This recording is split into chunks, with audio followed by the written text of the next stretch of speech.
సంస్థను నడుపుతూ చేస్తున్నటువంటి ప్రయత్నాలని అడ్డుకట్ట వేయడానికి మొదటి రోజు నుంచే ప్రయత్నం జరిగింది అధ్యక్ష.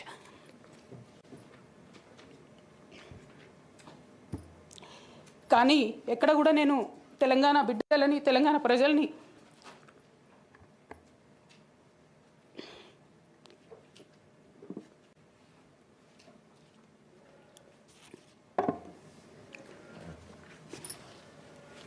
వాళ్ళను డిసప్పాయింట్ చేయదు కాబట్టి నవ్వుతూ పనిచేస్తూ వెళ్ళిపోయిన అధ్యక్ష. ఇప్పుడు నా దగ్గరికి ఎప్పుడు పెద్దవాళ్ళు, పైరవికారులు, కాంట్రాక్టర్లు ఎవరు రాలేదు అధ్యక్ష. నేను ఎప్పుడు కూడా పేద ప్రజల మధ్యలోనే ఉండి పనిచేస్తున్నాను అధ్యక్ష. నా దగ్గరికి వచ్చినటువంటి బీడీ కార్మికులు కావచ్చు, బీడీ టేకేదారులు కావచ్చు, అంగన్వాడీ టీచర్లు కావచ్చు, ఆశా వర్కర్లు కావచ్చు, ఐకేపీ ఎంప్లాయీస్ కావచ్చు అధ్యక్ష, అదేవిధంగా జిహెచ్ఎంసీ కార్మికులు కావచ్చు అధ్యక్ష, టీచర్లు కావచ్చు అధ్యక్ష, నిరుద్యోగులు కావచ్చు, ఆడబిడ్డలు కావచ్చు, సింగరేణి ఉద్యోగులు కావచ్చు, కరెంట్ ఎంప్లాయీస్ కావచ్చు, ఎవరు వచ్చినా అధ్యక్ష నేను కాదనకుండా నాకెంత వీలైతే అంత పనిచేసి పెట్టేటటువంటి ప్రయత్నం చేసిన అధ్యక్ష. అయినా సరే అధ్యక్ష, పార్టీ మౌత్ పీసులుగా ఉండేటటువంటి పార్టీ పేపర్లు, పార్టీ ఛానళ్ళు ఏ ఒక్కరు కూడా ఎన్నడూ కూడా మద్దతు ఇవ్వలేదు అధ్యక్ష. అయినా సరే ధైర్యం వదులుకోకుండా మొక్కువని ప్రయత్నంగా నేను ప్రయత్నం చేస్తూనే వెళ్ళాను అధ్యక్ష. తెలంగాణ రాకముందు, బీఆర్ఎస్ ప్రభుత్వం ఏర్పడకముందు ఒక మాట అనుకున్నాం అధ్యక్ష. కేసీఆర్ గారే పదే ఈ మాట చెప్పారు. ఉమ్మడి రాష్ట్రంలో మనకు కాంట్రాక్ట్ వ్యవస్థ వచ్చింది, మరి కాంట్రాక్ట్ ఎంప్లాయీస్తోని, అవుట్సోర్సింగ్ ఎంప్లాయీస్తోని దేశానికి నష్టం జరుగుతుంది, రాష్ట్రానికి నష్టం జరుగుతుంది, అందరికన్నా ఎక్కువ తెలంగాణ యువకులకు నష్టం జరుగుతుందని చెప్పారు అధ్యక్ష.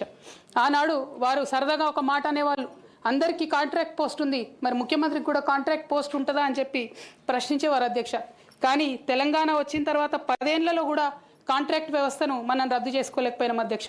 అది కాకుండా అవుట్సోర్సింగ్ ఎంప్లాయీస్, అవుట్సోర్సింగ్ వ్యవస్థను పెంచి పోసిపోయినాం అధ్యక్ష. బాధతో, చాలా ఆవేదనతో నేను ఈ మాటలు చెప్తా ఉన్నా అధ్యక్ష. తెలంగాణ సమాజానికి ఏదైతే ప్రశ్నించడం నేర్పించినటువంటి బీఆర్ఎస్ పార్టీ అధ్యక్ష, అంతర్గత వేదికలలో అనేక సందర్భాలలో నేను ప్రశ్నిస్తే అధ్యక్ష నా మీద కక్ష కట్టారు అధ్యక్ష. కేసీఆర్ గారు చుట్టూన్నటువంటి కొందరు వ్యక్తులు, తప్పక చెప్తున్నాను అధ్యక్ష ఈ మాట, ఎందుకంటే భారతదేశ రాజ్యాంగం ప్రకారం రాజకీయ పార్టీలు ఏవైనా కూడా ప్రజలకు ఒక దిక్సూచిగా నిలవాలి అధ్యక్ష, ప్రజలకు ఒక దారిదీపంగా నిలవాలి. పార్టీలోనే అంతర్గత ప్రజాస్వామ్యం లేకపోతే రాష్ట్రంలో ఎట్లా ప్రజాస్వామ్యం ఉంటుందనే విషయాన్ని కూడా మనందరం గమనించాలి. కాబట్టి ఈ మాట చెప్తా ఉన్నాను అధ్యక్ష. మరి కక్షగట్టి నన్ను ప్రశ్నించినందుకు పార్టీ నుండి బయటకు పంపించారని చెప్పక తప్పదు అధ్యక్ష. మొదటి సంవత్సరం నుంచే రాష్ట్ర స్థాయి నిర్ణయాలలో ఎక్కడ కూడా నా పాత్ర లేకుండా కట్టుబడి చేసినారు అధ్యక్ష. ఇవాళ ఆనాడు బాధపడ్డా, ఇవాళ నేను సంతోషపడతా ఉన్నా అధ్యక్ష. ఎందుకంటే అధ్యక్ష, ధర్నా చౌక్ రద్దు చేయడం అనేటటువంటిది ప్రజాస్వామిక హక్కుల్ని కాలరాయడంలో మొదటి మెత్త అధ్యక్ష. ఆనాడు ఇంటర్నల్గా ఎంత ప్రొటెస్ట్ చేసినా కూడా రాష్ట్రం వచ్చింది, ఇప్పుడు ధర్నాలు ఎందుకు, దరఖాస్తులు లేవు, ధర్నాలు లేవు, అన్ని పనులు చేసి పెడతామని చెప్పుకుంటూ వెళ్ళడం జరిగింది అధ్యక్ష. అట్లానే రైతులకు జరిగినటువంటి అక్రమ అరెస్టులు అధ్యక్ష, ఇవాళ ఒక్కొక్క దగ్గర నుంచి రైతులు మాట్లాడుతూ ఉంటే బాధ తట్టుకోలేకపోతున్నాం అధ్యక్ష.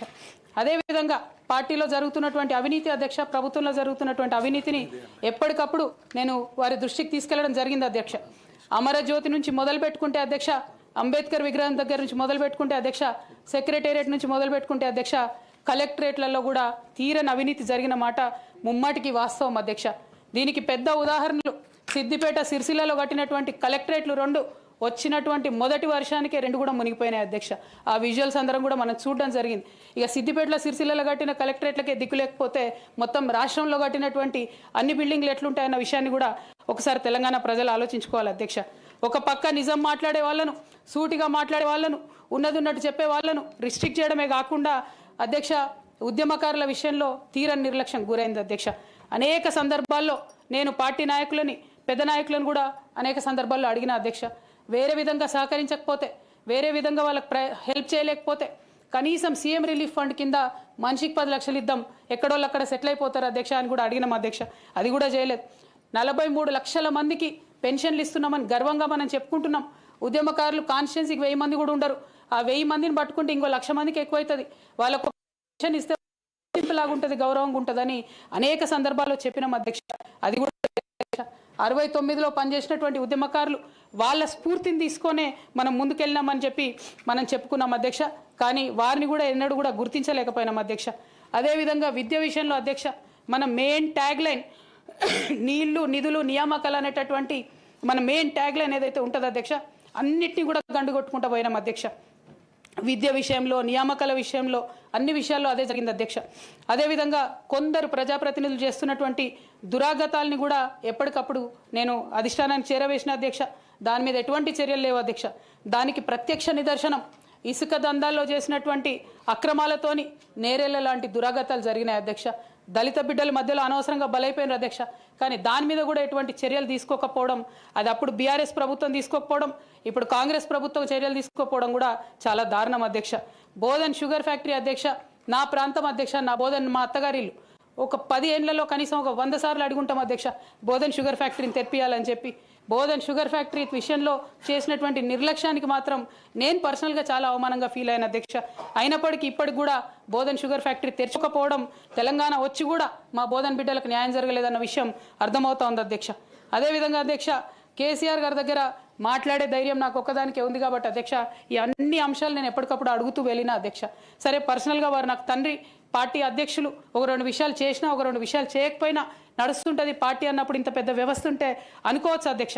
కానీ కింద ఉండేటటువంటి అనేక వ్యక్తులు కంటిన్యూస్గా దురాకతలు చేస్తుంటే కూడా మరి చూసుకోకపోతే కరెక్ట్ కాదు అధ్యక్ష. అదేవిధంగా టీఆర్ఎస్ నుండి బీఆర్ఎస్గా మారుస్తామనేటటువంటి ఒక కీలకమైన నిర్ణయం తీసుకోవడం జరిగింది అధ్యక్ష. ఆనాడు కూడా ఆ మీటింగ్ నేను అటెండ్ అవ్వలేదు అధ్యక్ష. నేను ఒప్పుకోలేదు, ఈ పేరు మార్పుకు ఒప్పుకోలేదు, నేషనల్ పాలిటిక్స్లోకి వెళ్ళడం కూడా నేను ఒప్పుకోలేదు అధ్యక్ష. అంటే ఒక మాట అధ్యక్ష, ఇట్లాంటి హౌస్లో చెప్పొచ్చో లేదో కానీ తెలంగాణలో ఏం పీక్ కట్టలు కట్టినామని నేషనల్కి పోయి చేస్తాం అధ్యక్ష. మనం ఎన్ని పనులు మిగిలినాయి అధ్యక్ష తెలంగాణలో చేయాల్సినాయి? 2 పెద్ద రివర్స్లో, ఒక పక్క గోదావరి, ఇంకో పక్క కృష్ణ, 1,89,000 కోట్లు ఖర్చు పెట్టినాం అధ్యక్ష. కొత్తగా ఇచ్చిన ఆయకట్టు ఎంత అంటే 14 లక్షల ఎకరాలు అధ్యక్ష. 1,89,000 కోట్లు అంటే ఎంత అధ్యక్ష? 1,00,000 కోట్లు ఖర్చు పెడితే 20 లక్షల మంది పేద ప్రజలకు ఇంటికి 5 లక్షలు వేసుకున్నా 20 లక్షల మందికి పేద ప్రజలకు ఇల్లు ఇవ్వచ్చు అధ్యక్ష మనం. కానీ 1,89,000 ఖర్చు పెడితే అధ్యక్ష జరిగింది ఎవరికి, ఒరిగింది ఎవరికి అంటే ఒక వ్యక్తి 1989లో కంపెనీ పెట్టుకున్న ఆయన మన తెలంగాణ వచ్చిన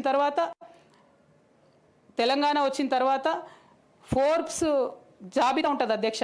దాంట్లో 45వ స్థానం ఒక కాంట్రాక్టర్ దక్కించుకున్నాడు అధ్యక్ష. అంతకుమించి జరిగింది ఎవరికి ఏం లేదు అధ్యక్ష. ఇండ్లు లేని పేద ప్రజలకు ఇండ్లు రాలే అధ్యక్ష. కానీ ఆ కంపెనీకి మాత్రం 1,02,666 కోట్ల విలువైన ప్రాజెక్టులు ఒకటే కంపెనీకి పోయింది అధ్యక్ష.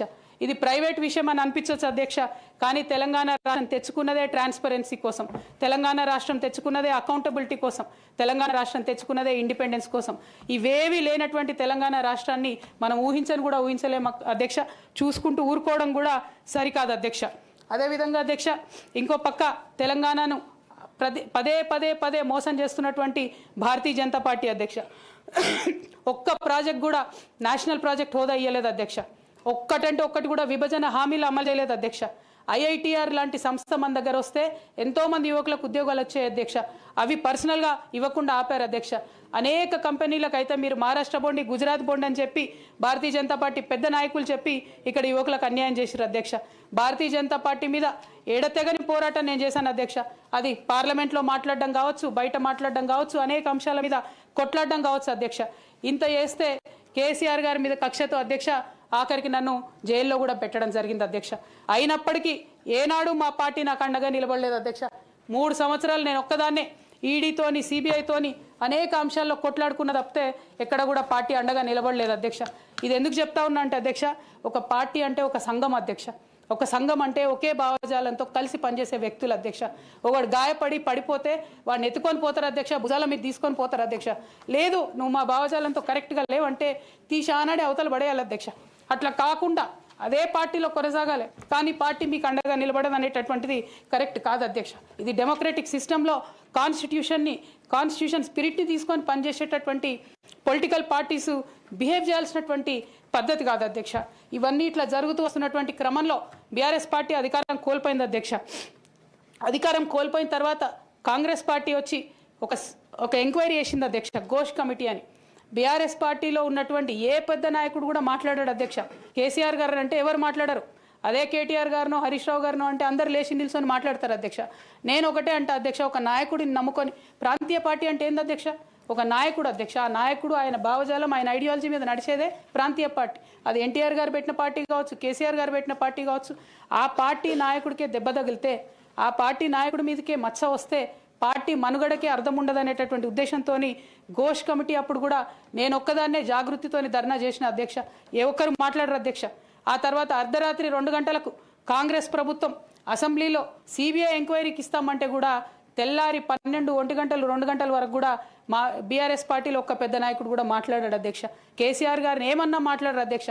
మరి అట్లాంటి పార్టీ ఎందుకు ఉండాలి, ఉంటే ఏంది పోతే ఏందని నేను ప్రెస్ మీట్ పెట్టి బలంగా మాట్లాడిన అధ్యక్ష. నేను మాట్లాడలేదని నేను అంటలేను అధ్యక్ష. డెఫినెట్గా అవినీతి పరుల పేరు చెప్పిన, నేను హరీష్ రావు గారి పేరు చెప్పిన, వారి టీంలో ఉన్న అందరి సభ్యుల పేరు చెప్పిన అధ్యక్ష. ఇప్పుడు కూడా చెప్తాను అధ్యక్ష.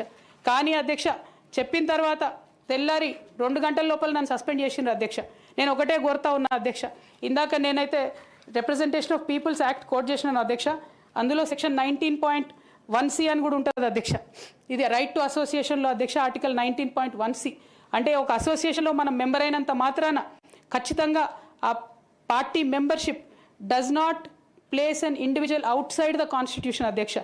Especially when it concerns allegation of corruption, maladministration and breach of public trust lies at the core of protected political speech అధ్యక్ష.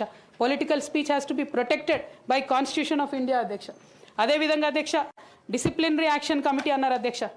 అధ్యక్ష అసలు బీఆర్ఎస్ పార్టీ కాన్స్టిట్యూషన్ అధ్యక్ష ఒక నేషనల్ లెవెల్లో పనిచేయాలనుకునే పార్టీది 8 పేజీల కాన్స్టిట్యూషన్ అధ్యక్ష. అధ్యక్ష నిజంగా ఇవాళ నేను ధైర్యంగా చెప్తా ఉన్నా, ఆ constitution of BRS party is a joke అధ్యక్ష. ఏమి ఉండదు అందులో. అసలు పోయిన కమిటీ ఎప్పుడు వేసిర్రంటే ఎవరికి కూడా గుర్తుండదు అధ్యక్ష. నన్ను సస్పెండ్ చేసే ముందు డిసిప్లినరీ యాక్షన్ కమిటీ అని సడన్గా రాత్రికి రాత్రి పుట్టుకొచ్చింది అధ్యక్ష. పుట్టుకొచ్చి నన్ను సస్పెండ్ చేశారు అధ్యక్ష. కనీసం నన్ను పిలవాలా, కనీసం షోకాజ్ నోటీస్ ఇవ్వాలా, పోనీ ఇవ్వలేదు. ఎమర్జెన్సీ పవర్స్ వాడి అధ్యక్షుల వారే సస్పెండ్ చేశారు అనుకుంటే తర్వాత కనీసం ఫైనాలిటీ ఆఫ్ ద ఆర్డర్ కోసం అధ్యక్ష అపిలేట్ రూట్ తీసుకుంటే కనీసం తర్వాత ఎక్స్ప్లెనేషన్ అడగాలి అధ్యక్ష. ఎటువంటి పద్ధతి లేదు అధ్యక్ష. ఒక పార్టీ నడిపే పద్ధతి డెఫినెట్గా ఇది కాదు అధ్యక్ష. అవసరం అనుకుంటే నేను లీగల్గా ఛాలెంజ్ చేయొచ్చు, కానీ నేను ఛాలెంజ్ చేయను అధ్యక్ష.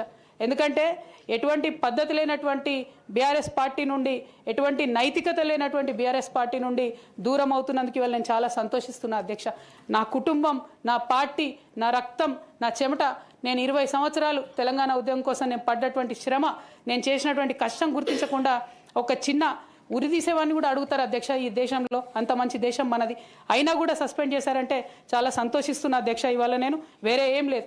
అయితే కాంగ్రెస్ పార్టీ అధ్యక్ష నా సస్పెన్షన్ని పొలిటికల్గా వాడుకోవాలని ఈ బీఆర్ఎస్ పార్టీలో వచ్చినటువంటి చీలికలను చాలా పెద్ద ఎత్తున వాళ్ళు ప్రమోట్ చేస్తూ ఉన్నారు అధ్యక్ష.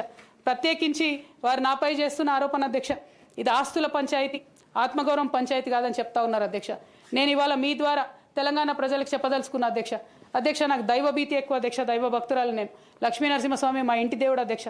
ఆ లక్ష్మీ నరసింహస్వామి మీద ప్రమాణం చేసి చెప్తా ఉన్నా అధ్యక్ష. ఒక మహిళగా నాకు 2 కొడుకులు ఉన్నారు అధ్యక్ష. వాళ్ళిద్దరి మీద ప్రమాణం చేసి చెప్తా ఉన్నాను, నాది ఆస్తుల పంచాయతీ కాదు అధ్యక్ష, నాది ఆత్మగౌరవం పంచాయతీ. నేను ఏ విషయమైనా, ఉద్యమకారుల విషయమైనా, బీసీల విషయమైనా, మహిళల విషయమైనా ఏదైనా నిలదీసి అడిగినా అధ్యక్ష, రేపు కూడా అడుగుతా అధ్యక్ష. అందులో ఎట్టి పరిస్థితులలో కాంప్రమైజ్ అయ్యే విషయమే లేదు అధ్యక్ష. ఈ సందర్భంగా తమరికి కూడా నేను ఒక మాట చెప్తా ఉన్నా అధ్యక్ష. మన రాష్ట్రంలో 17 లోక్సభ స్థానాలు ఉంటాయి అధ్యక్ష. ఒకటే ఒక ఉమెన్ ఎంపీ అధ్యక్ష. 119 అసెంబ్లీ సీట్లు